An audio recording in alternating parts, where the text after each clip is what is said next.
Estamos no Bom Retiro, bairro de São Paulo que abriga várias confecções de roupas, muitas com condições precárias de trabalho.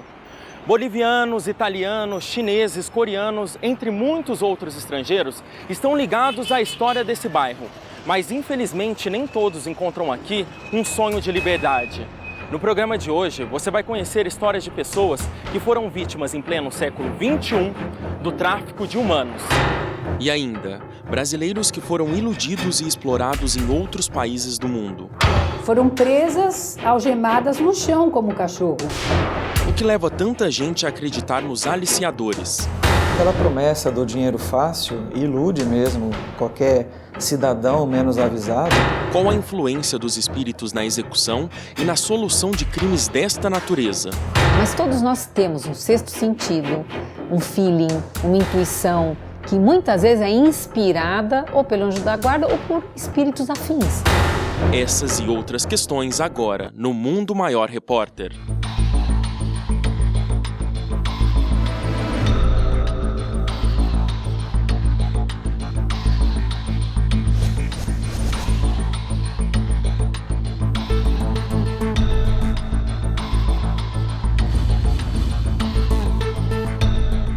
No livro Brasil, Coração do Mundo, Pátria do Evangelho, escrito pelo espírito Humberto de Campos através do médium Chico Xavier, o Brasil é citado como um país que daria ao mundo um exemplo de convivência pacífica entre vários grupos religiosos, políticos e étnicos. Mas se aqui muitos estrangeiros encontram novos horizontes para suas realizações, alguns ainda acabam encontrando uma situação parecida à escravidão. A questão da escravidão no Brasil, eu lembro do Dr. Reinaldo, ele dizia assim, os brasileiros ficam se vangloriando que aqui nós não temos resgates kármicos com guerras, que nós somos um país pacífico. Ele falou, e o resgate da escravidão? Hoje, nesse sentido, o Brasil é país de destino, né? São muitas as pessoas de origem latina, por exemplo, bolivianos, colombianos, peruanos, que têm sido paraguaios, aliciados para ter a mão de obra explorada. E não só em São Paulo, porque esse ano eu já estive em Minas Gerais, eu já estive no Amazonas, eu já estive em Goiás e vi que se trata de uma situação que praticamente está acontecendo no Brasil inteiro. São Paulo é conhecida como a terra das oportunidades. É acreditando nisso que muitos estrangeiros deixam seu país de origem e mudam-se para cá. Apesar de muitos paraguaios e peruanos serem iludidos por esta promessa, são os bolivianos as principais vítimas da exploração de trabalho em confecções de roupa da capital. Segundo dados do Ministério do Trabalho e Emprego, em São Paulo vivem mais de 200 mil bolivianos. Destes, cerca de 50 mil trabalham em oficinas clandestinas. Mas o que faz ainda tantos bolivianos trocar o seu país de origem? Tem algumas pessoas que são enganadas por falta de informação ou por falta de outra alternativa de vida, que recebe uma promessa enganadora de trabalho em algum lugar, de bons salários. Algumas porque a sua situação é tão precária, existe tanta dificuldade que vão na esperança de encontrar um futuro melhor, uma vida melhor. Gonçalo é um exemplo disso. Deixou sua família lá na Bolívia e veio arriscar a sorte na capital paulista. No, yo vengo para trabajar, buscar trabajo, para mejorar mi vida, ¿no? Cada quien está buscando. Si eso, como todos aquí mis paisanos pueden ver, es también así, para buscar mejor de vida y para llevarnos algo mejor para allá y para tener un futuro mejor. É exatamente uma situação de vulnerabilidade social. Você tem, normalmente, casos ligados a condições de subdesenvolvimento, de pouco acesso à educação, trabalho, moradia. Es que no tienen mucho trabajo allá en Bolivia, ¿no? Tiene poco trabajo y también, por eso también es que la gente está viniendo más aquí para llevarse un poco más de dinero, porque allá el trabajo allá está escaseando, la verdad, así. Essas situações, tanto de vulnerabilidade como da violência intrafamiliar, por exemplo, são situações que são comumente causadoras. Quando a gente pega o problema, você retoma no tempo o motivo daquela pessoa ter saído de onde saiu para vir para cá, ou para ir para outro lugar, você vai verificar que acoplado a essa situação de movimento tem um abuso de vulnerabilidade ou uma violência intrafamiliar. Isso é muito comum no Brasil. Outras pessoas, elas vão muitas vezes para se sentir livres, elas se sentem presas no contexto em que elas vivem e elas querem ter uma liberdade e acreditam que vão encontrar isso nesse outro lugar. Para os adolescentes que às vezes brigam com os pais, que às vezes estão numa situação de violência intrafamiliar ou de conflito intrafamiliar, dizer assim, tomem cuidado. Não é indo para um outro lugar que você vai resolver o problema com a sua família. Você pode se colocar numa situação de perigo, isso os adolescentes precisam saber. Eu conheço a história de um jovem nigeriano que recebeu promessa de emprego na aldeia dele, no Brasil. Prometeram para ele ganhar $2.000, que nunca ganhou na vida dele. Ele recebeu a passagem. Quando chegou no Brasil, há mais de 20 anos, esse cara não falava a língua, estava nas mãos dos traficantes de drogas. Aqui no Brasil, os perfis são absolutamente diversificados. Se você for falar de trabalho escravo, você vai ter perfis altamente diversificados dependendo da região. Porém, algumas coisas são certas. Então, indústria têxtil em São Paulo, o perfil é latino-americano em sua maioria bolivianos. Tudo bom? Prazer, Felipe. Tentei conversar com vários costureiros bolivianos na Praça Cantuta, em São Paulo, para descobrir como eram as condições de trabalho oferecidas pelos seus empregadores. Mas, ressabiados, quase ninguém quis falar sobre o assunto. Apenas esta jovem, sem saber que estava sendo filmada, nos contou como foi a sua experiência quando chegou ao Brasil. Não acostumbré ao tipo de convivência de ellos, é muito diferente. Era quanto tempo por dia? Desde las 8 de la mañana, 11, 12, 1 de la mañana más tardar. Era muito cansado. E ganhava quanto lá? R$400. Por mês? Tem muitas confecções na Bolívia que ensinam as pessoas a costurar, né, a confeccionar roupas, e aí elas são preparadas para vir para o Brasil. E na Bolívia tem assim, as propostas vêm de todo jeito, pela rádio, por alto-falante, por folder. Gabi também já passou por apuros dentro das confecções, mas hoje, legalizada no Brasil e empregada em uma agência de câmbio, ela não tem mais medo de dizer o que sabe. Existem bolivianos que exploram outros bolivianos também ou são só os brasileiros? Existe boliviano que explora. São bolivianos que trazem pessoas desde a Bolívia, fica aqui e fica explorando aqui. No caso dos criminosos, como você falou, daqueles que aliciam, já numa visão mais espiritual, eu prefiro ver como pessoas que são ignorantes das leis cósmicas, ignorantes das leis divinas. Mas a característica principal dos aliciadores é a indiferença, o egoísmo, a prepotência, portanto, características muito comuns aos psicopatas, que promovem o sofrimento ao outro sem nenhuma preocupação com as consequências disso. Do ponto de vista espiritual, aquele ser encarnado não consegue enxergar o outro ser humano como um igual seu. Ele é como se fossem raças animais completamente diferentes. Ele é diferente de mim. Ambientes fechados, com pouca luz e sem ventilação. Estas são normalmente as condições de trabalho nas confecções clandestinas. Em geral, os trabalhadores moram nas fábricas e pagam tudo para o patrão, desde a máquina de costura até a comida, a água e a luz. Desta maneira, além de ficarem trancados, eles ficam presos por endividamento e não conseguem ir embora até quitar a dívida. Eles vão até lá, procuram alguém e se essa pessoa quer vir, mas não tem dinheiro, ele paga tudo. Aí ele paga tudo, fala que vai pagar tudo, paga tudo, traz ele e ele fica trabalhando durante o tempo que vai pagar a passagem e depois continua trabalhando para ele ganhar depois. Há um engano, mas há uma situação que as pessoas consideram normal. Então, o trabalhador rural, o trabalhador urbano, já vive naturalmente, né, historicamente, uma situação de subdesenvolvimento e de sonegação dos direitos humanos. E você trabalha de que horas a que horas? No, ahora estoy trabajando de 7 a 10 porque me están dando también ahí, ¿no ve? O sea que me dan de comer, me dan ahí mismo duermo, pero está bien, no me quejo también porque está dando también un lugar, techo para dormir, ¿no? Então é muito natural e é muito comum que essa pessoa nem se surpreenda com falsas promessas, ao contrário. Ela está tão habituada a viver naquele universo de exploração que é mais um trabalho.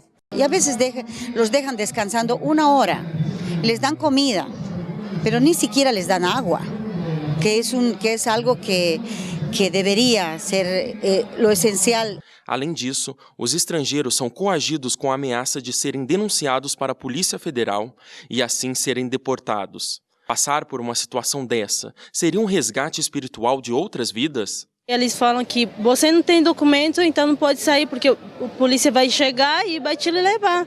Então vai te mandar embora para a Bolívia, entendeu? Aí o pessoal fica com medo, fica lá dentro. Você não pode sair, quer comprar alguma coisa? Eu vou comprar para você.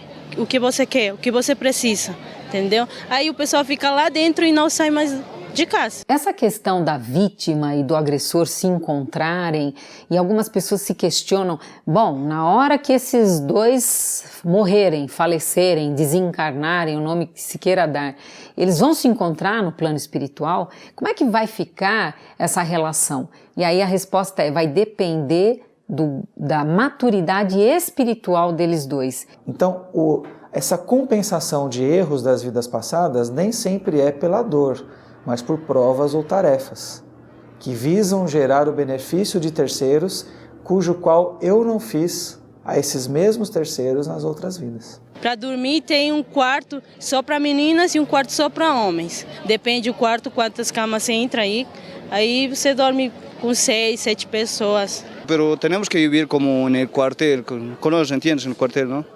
No, o sea, como en el cuartel, así como la vida militar, ¿eh? Entendeu? Temos que viver entre uma cadeira e outra cadeira em cima, assim, dois.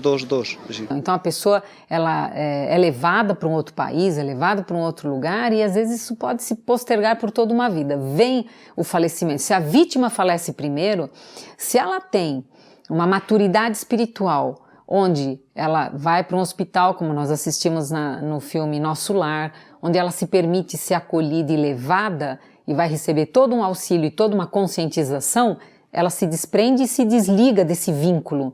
Mas se assim que ela sai, ela cultivou ódio uma vida inteira, o fato dela estar livre da carne, dela estar no perispírito, ela pode se tornar alguém que vai tentar fazer o possível para prejudicar essa pessoa. E no próximo bloco, entenda o início da escravidão no Brasil.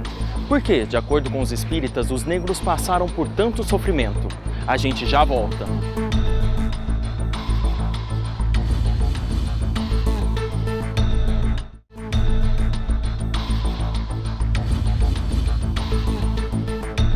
Traficar pessoas é um negócio extremamente lucrativo. A estimativa é de que para cada pessoa traficada de um país para outro, o lucro das organizações criminosas chegue a $30 mil. Aliada a este crime, a escravidão também rende muito dinheiro. Falam-se em $32 bilhões quando você está envolvendo a situação de tráfico de pessoas, trabalho escravo, porque uma coisa muito está próxima da outra e identificados em muitos países. O tráfico internacional de pessoas, né? Ele tem como pressuposto retirar a pessoa do seu país de origem e levar a um país de destino mediante simulação, fraude ou violência.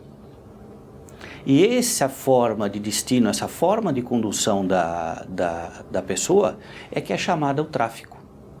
Esse tráfico é um caminho, ele é um instrumento que tem como objetivo atender a uma atividade no local de destino. As condições é que definem se ela é uma vítima de tráfico de pessoas ou não, entendeu? As condições que é feita.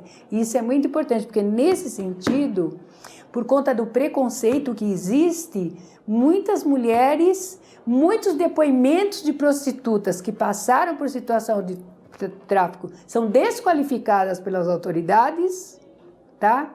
E outras que trabalharam com uma autonomia, com toda a plena autonomia, eles acham que é vítima de tráfico. Se não fosse lucrativo, por que existiria isso ainda? Existe sim, porque existe uma vantagem muito grande em sonegar impostos, em sonegar direitos e se ganhar dinheiro de qualquer forma sobre um ser humano. E o trabalho escravo mudou de conceito, felizmente, ao longo dos séculos. E hoje não é simplesmente não remunerar o trabalhador. É ainda que se remunere o trabalhador, fazê-lo trabalhar em condições absolutamente incompatíveis com a dignidade humana. O tráfico de seres humanos não é uma prática dos dias de hoje. O início desta atividade no Brasil nos leva ao século XV, quando os portugueses trouxeram africanos como escravos, porque a tentativa de explorar os índios não tinha sido bem sucedida. O tráfico negreiro trazia as vítimas em navios insalubres com condições subhumanas, propícias à proliferação de doenças.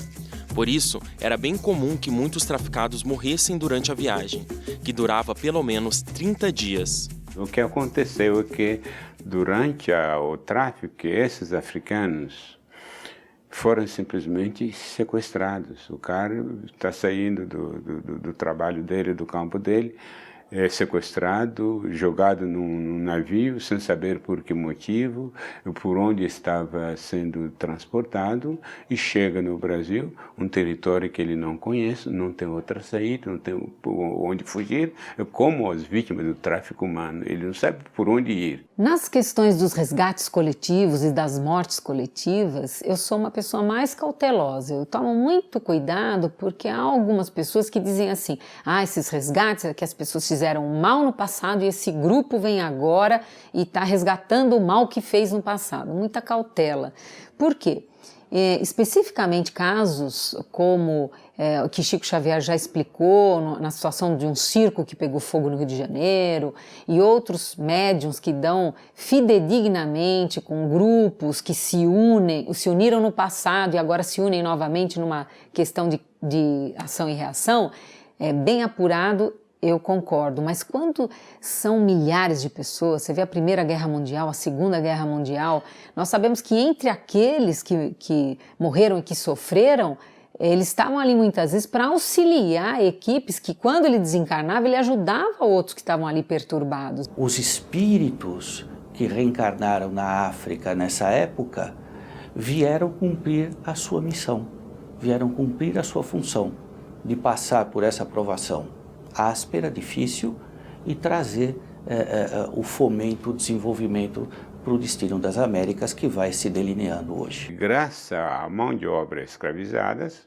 né, as economias das colônias espanhóis e portuguesas nas Américas se desenvolveram, produziram riqueza, do ponto de vista dele era muito positivo, e as bases das economias coloniais desses países, né, devem muito à mão de obra escravizada africana. Houve uma evolução.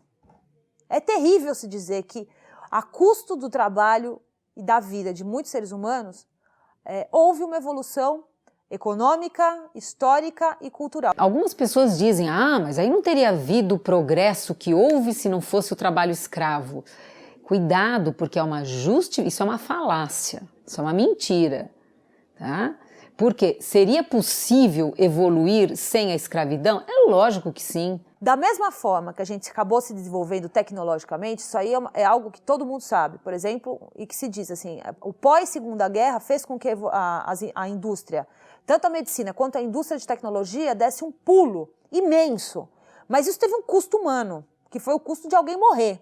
E não é simplesmente de alguém morrer, foi de alguém morrer de uma maneira absolutamente gravosa. Ok que evoluiu, mas precisou da guerra para evoluir. Cuidado, senão nós vamos começar a colocar causa e efeito de uma maneira muito estranha. Tanto que a tecnologia evolui muito e cadê? Sem guerra. Então, peraí, muita cautela nessa hora com essas crenças, né? Eu quero ter uma sociedade que vai se desenvolver tendo alguém escravo?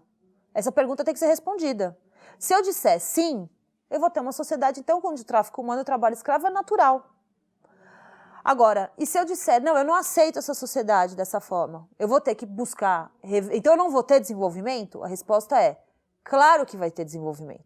A questão é, vai ser um desenvolvimento de uma outra forma. Se o trabalho escravo, e aí sim, como insumo econômico de fornecimento de mão de obra, trouxe desenvolvimento, não foi porque ele foi escravo, não foi porque o tráfico se operou entre a África e o Brasil. Foi porque trabalho é vida. E os negros escravos trabalharam e depositaram no nosso solo parte da sua existência. E quantos espíritos disseram que foi na vida que foram escravos, que eles evoluíram espiritualmente. Quantos pretos velhos existem que dão orientações em centros espíritas? E por que eles se apresentam assim? E eles dizem, porque foi a vida onde eu mais evoluí. A condição de escravo os colocava numa situação degradante e humilhante. Mas a condição de trabalhadores enobreceu aqueles que eram escravos. E é esta gratidão do Criador para com esse povo. Diferente do período colonial, quando a prática era legalizada, o tráfico de humanos nos dias de hoje é um crime hediondo.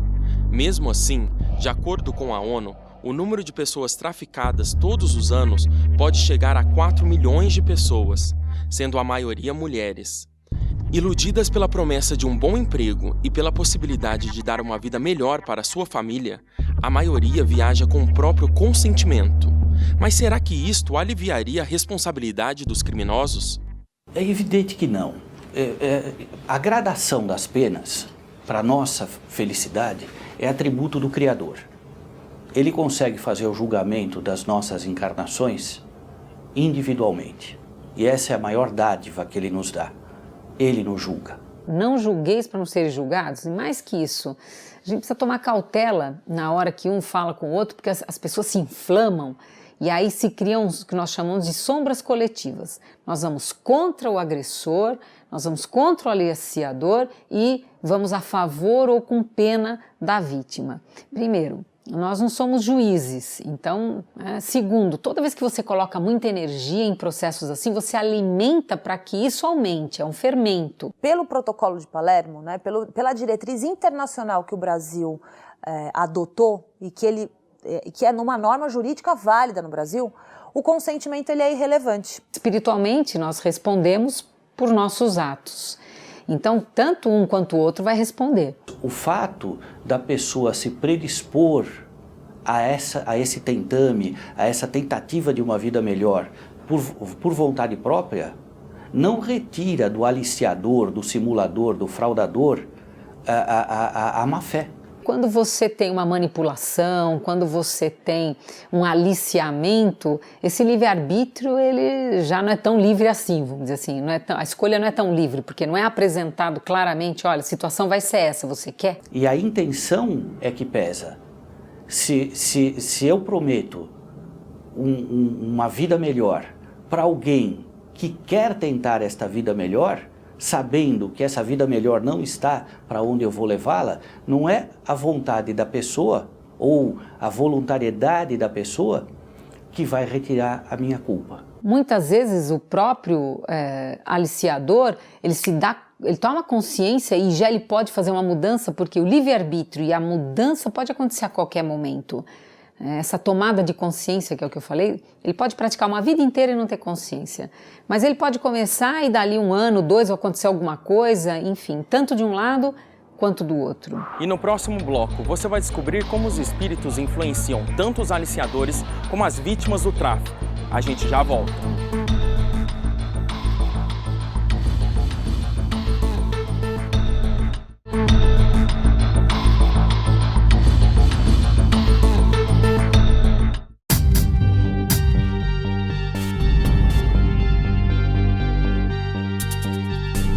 Uma história muito comum que os aliciadores contam às vítimas é que uma carreira promissora como modelo as esperam no exterior.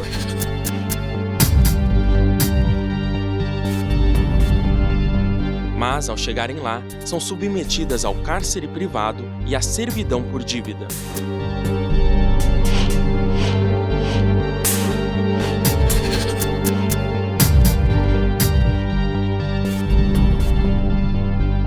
Sonhar e mover-se é algo da natureza humana, da coisa mais intrínseca à nossa existência.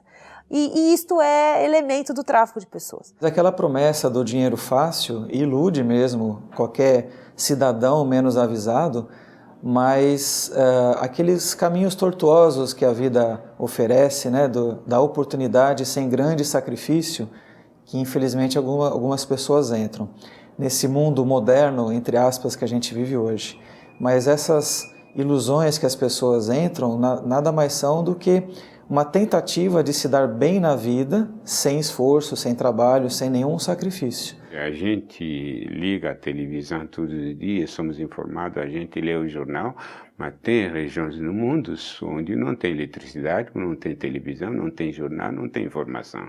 Então, essas pessoas que não têm informações, que além da pobreza, que são pessoas mais vulneráveis, comparativamente aos países ocidentais, onde tem mais informações. Mas não quer dizer que nesses países algumas pessoas não podem ser enganadas. É como você entrar num shopping center, o vendedor tem um papo tão gostoso, acaba convencer você, e você sai comprando produto que você não tinha intenção de comprar. Muito já se foi falado sobre isso, mas casos de modelos exploradas em outros países são frequentemente noticiados.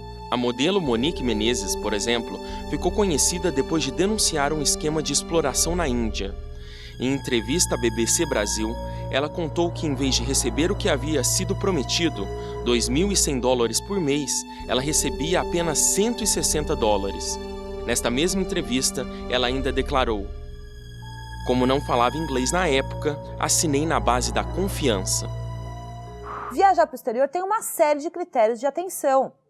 Então, assim, não basta tirar um passaporte, não basta ter uma passagem aérea, é necessário você conhecer o país para onde você está indo sob o ponto de vista das normas, sob o ponto de vista da cultura daquele país, sob o ponto de vista da língua que aquele país desenvolve. Eu atendi 3 mulheres da Irlanda que foram tratadas como cachorro lá também. Foram presas, algemadas no chão como cachorro.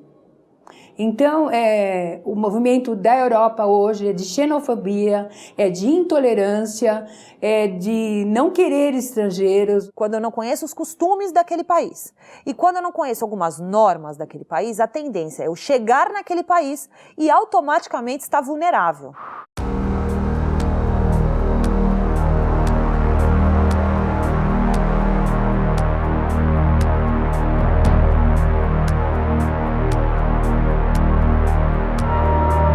Assim como muitas meninas sonham em ser modelos, o sonho de muitos garotos é virar jogador de futebol e ser reconhecido no mundo todo. E é assim que a maioria dos meninos também acabam caindo na lábia de um aliciador. Me prometeram que ia me levar para a Alemanha tal e tal, ficou me enrolando.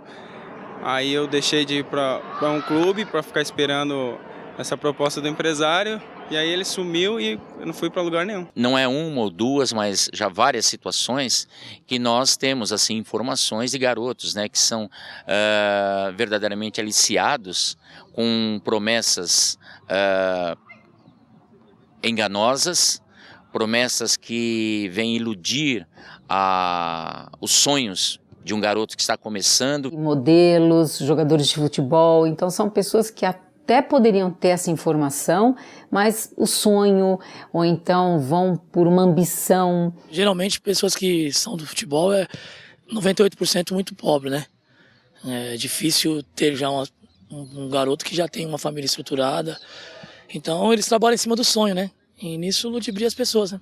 São garotos que passam verdadeiras necessidades. Muitos às vezes deixam de vir no treino porque não têm um dinheiro para um ônibus. E aí elas acabam se perdendo nesses meandros e nessas dificuldades. Então as motivações, elas são muito variadas dependendo do nível de consciência das pessoas envolvidas. Mas será que em todos os casos, mesmo nesses em que as vítimas têm acesso à informação, os espíritos influenciam de alguma maneira? Nós temos na espiritualidade a turma que ajuda e a turma que atrapalha, né?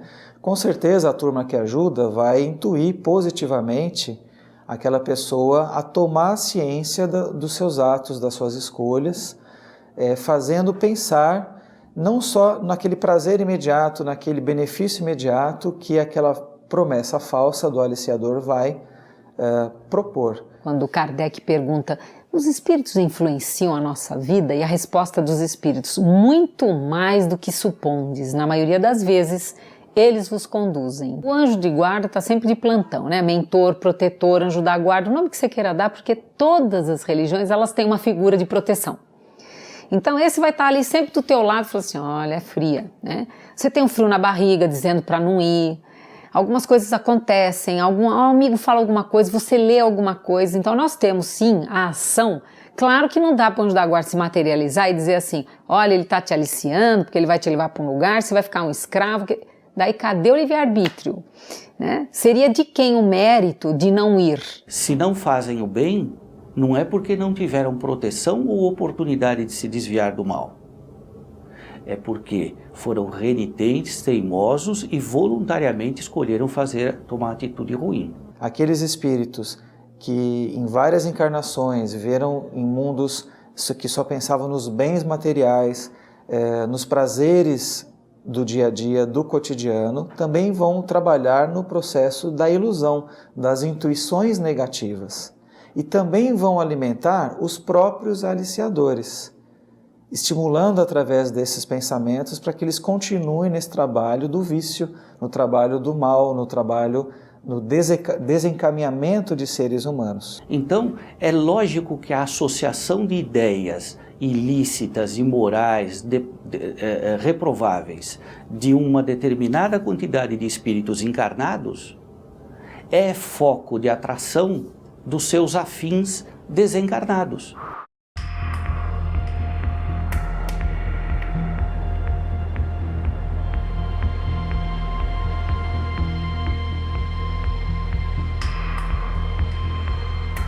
Um tipo de crime bem comum é o sequestro de meninos e meninas para adoção ilegal ou a exploração sexual ou do trabalho em outros países. De acordo com a Unicef, mais de 1 milhão de crianças são vítimas do tráfico todos os anos. Mas como fica a mente dessas crianças depois de passarem por isso? Isso pode afetar de algumas maneiras, né? Através das fobias sociais, na dificuldade no relacionamento, seja na escola, na faculdade, em casa, com a sociedade, né? Pode gerar uma certa indiferença do próprio traficado em se dar chance de novo para viver, porque é uma pessoa que vai viver sempre com o pé atrás. Antes existia uma teoria que a criança que foi machucada, que foi traumatizada, no futuro ela vai ser um adulto que vai traumatizar o outro. E hoje em dia, já está se vendo de uma maneira diferente. Eu já começo a ler artigos e ter informações de que nem todos. Às vezes, justamente pela pessoa ter vivido essa dor, se ela consegue sair fora, muitas vezes ela é pacífica, ela é calma e ela leva uma consciência. É uma questão muito difícil da família passar por uma situação dessa, né? O que estudamos com a teoria da reencarnação é que a reencarnação é um processo de evolução, através do livre-arbítrio e da consciência de cada um. Sabemos que, através das vidas sucessivas, que o acaso não existe, né? Então, se existe uma situação provatória para aquele núcleo familiar, a gente sabe que existiria um motivo prévio pelo qual isso estaria acontecendo, num karma individual. E precisa tomar muito cuidado, que às vezes a pessoa diz assim, mas então numa outra vida ele vai ser o que vai ser escravizado, ele vai encontrar... E aí ainda é um pouco de uma lei de talião, de olho por olho, dente por dente, que precisa tomar um certo da cautela. E a seguir, conheça alternativas para quem quer recomeçar a vida depois de uma experiência traumática com o tráfico. E saiba também como você pode combater este mal.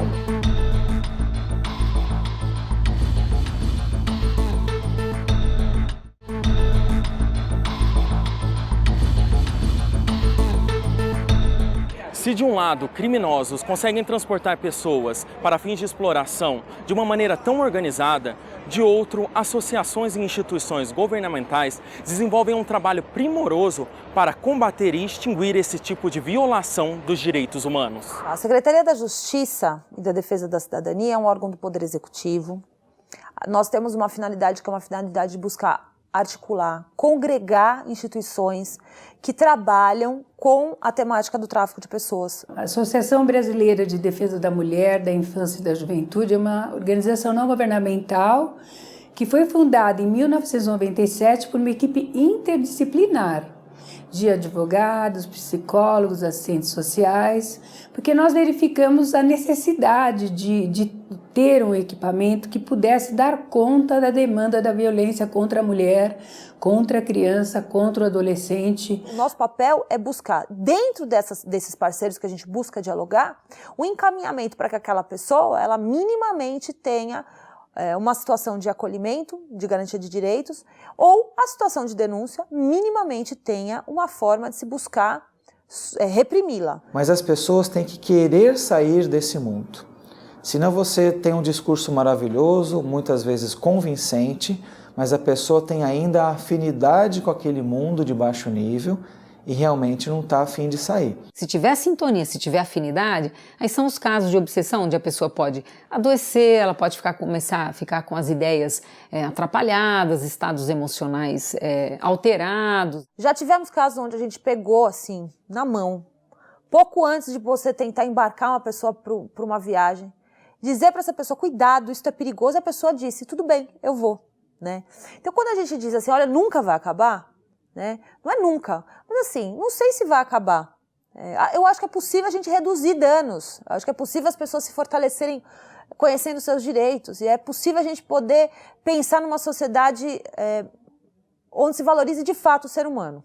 A gente não valoriza o ser humano. Como o Brasil hoje é um país emergente e tal, que a atuação do Ministério do Trabalho e Emprego e do Ministério Público do Trabalho seja muito efetiva, muito eficaz, porque todos nós queremos trabalho decente. Nós não podemos concordar com grandes lojas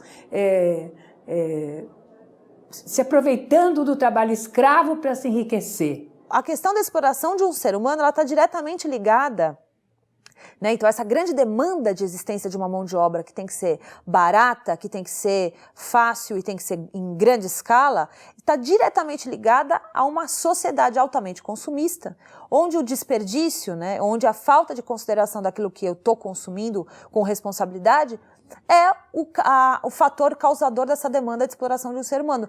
Isto não é algo filosófico, isso não é algo etéreo, isto é concreto. O que foi que a senhora achou mais barato aqui?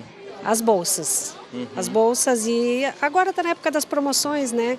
Então também achei boas promoções na área de roupas também, assim, casacos, né, de inverno, que a gente vai começar a usar agora lá. Mas foi muito bom. E a senhora já pensou por que será que aqui tem preços tão bons? Meu Deus, não sei, a quantidade talvez que vocês compram, que eles compram, talvez seja... Ou de onde eles pegam, né? Não sei de onde que eles... De onde vem a mercadoria, né? Se eu falasse para a senhora que várias das confecções aqui utilizam trabalho escravo para produzir esses produtos com péssimas condições de trabalho e que por isso esses produtos são tão baratos assim. Ah, eu acredito, até acredito, porque eu já vi reportagens a respeito disso, até de uma marca bem famosa. Consumir não é um problema. O problema é como você está consumindo e quanto você está consumindo.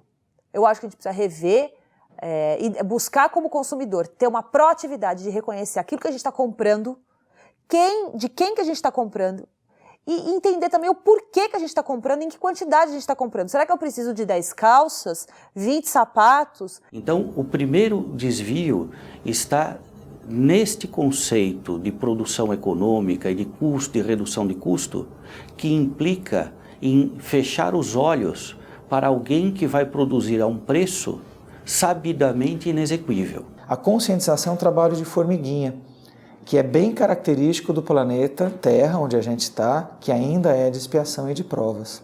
Então a dor, o escárnio, ainda existe no nosso planeta, no nosso mundo, mas há de quem o pratique, porque vai gerar consequências kármicas para si mesmo nesta encarnação ou na próxima. E aí, às vezes, uma pessoa levou uma vida toda certinha, mas não aprendeu nada. O que ela aprendeu? O que ela extraiu de aprendizado? Quando nós chegamos com a bagagem na Terra e nós saímos, o que nós acrescentamos nessa bagagem?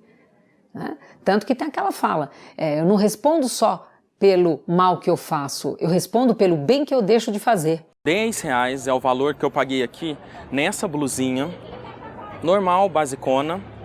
E para muita gente, quando vê esse valor, pensa que realmente Bom Retiro é um lugar de fazer ótimos negócios. Mas retira desses R$10 o valor do material, o custo da produção, o lucro do lojista e o lucro do fabricante. E calcula quanto será que sobra para pagar o costureiro. E quanto que é uma peça, uma camiseta? É muita pergunta. R$1 às vezes. E se você soubesse disso antes, você pensaria melhor antes de comprar peças de determinadas lojas? Eu compraria sim, eu preciso, né? As pessoas que, por outro lado, sabedoras que algumas marcas, ou algumas empresas, ou alguns empreendedores não respeitam esta forma de trabalho e continuam optando por essas marcas, na maior parte das vezes por preço, nada mais são do que um elo de uma cadeia de oportunistas, que começa no empreendedor e termina no consumidor. Um não vive sem o outro. Então o mínimo que você tem que fazer é você abrir mão, você ter opções para não consumir mais aqueles produtos cujos quais são resultados do sofrimento que são provocados para outras pessoas. Talvez por não saber de fato pelo que passam os trabalhadores dentro das confecções, muita gente continue comprando roupas sem se importar com a violação dos direitos humanos. Mas quem sabe, em um futuro próximo, muitos outros não comecem a pensar como a catarinense Marinês. Se a senhora soubesse disso, mesmo com os preços tentadores, a senhora continuaria consumindo? Não, eu evito, até dessa marca que eu fiquei sabendo, eu evitei comprar. E agindo desta maneira, contribua para que muitos jovens, assim como Gonçalo, lembram-se dele lá do começo do programa, possa continuar a insistir no seu sonho. Trocar de trabalho e para buscar-me um lugar mais melhor de vida, assim, para mim, não? E agora, o que você pensa fazer? No, como te dije más anteriormente, así, yo pienso sacarme más un documento y salir a trabajar afuera, así, más documentado y más bien, así, en una firma, así, ¿no? Entendeu? Quer continuar no Brasil? Sim, por mais um ano. A decisão entre voltar para seu país com a sensação de fracasso na mala ou insistir no sonho, mesmo que difícil, de conquistar uma vida digna no Brasil, leva muitos estrangeiros a optarem por ficar e tentar encontrar alternativas legais para ganhar a vida. Aquela pessoa que consegue se livrar de um estado de aliciamento, ela deve aprender na humildade, aprender a confiar desconfiando. Então a importância é aprender, estarmos abertos ao aprendizado e sermos eternos aprendizes. Em caso de dúvida, vamos parar e orar firmemente. E seguramente nós estaremos mais protegidos para não cair em nenhuma tentação.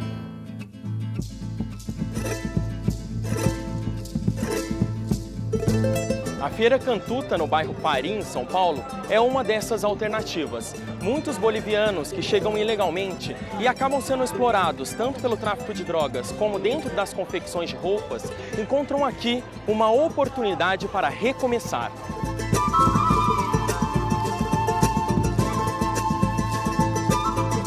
Estima-se que pelo menos 2.000 pessoas visitem a feira todos os domingos. Aqui, além de venderem ponchos, artesanatos, instrumentos musicais e comidas típicas, os bolivianos reencontram suas origens, revêem os amigos e voltam a sonhar com um futuro melhor. E que seja breve, muito breve, o tempo em que esse tema já seja uma coisa obsoleta do passado. Assim como hoje, no Brasil, a escravidão como foi, já é passado.